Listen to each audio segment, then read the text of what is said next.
Hi, I'm Jonathan with Explore More. We're down here at Southeast 19th and Broadway, right by the railroad tracks. We're down here at Nosh Restaurant.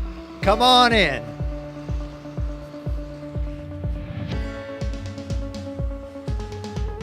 All right, Kim, so I've heard that you guys have some specials that you guys do, and especially with the Valentine season coming up, what does that look like?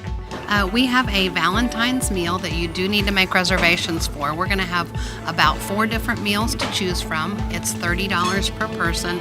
We will have wine and dessert available as well. You also can get a Valentine's take and bake meal to take home. It comes with a dozen roses and some bath salts and tea candles. You do have to make reservations on that as well. All right, for those that are wanting to be with their loved one at the Valentine season and not have to worry about after work where we're going, Nosh is the place to come. Hi, I'm Jonathan. This is Kim. We're down here at Nosh Restaurant. We need you to come explore more.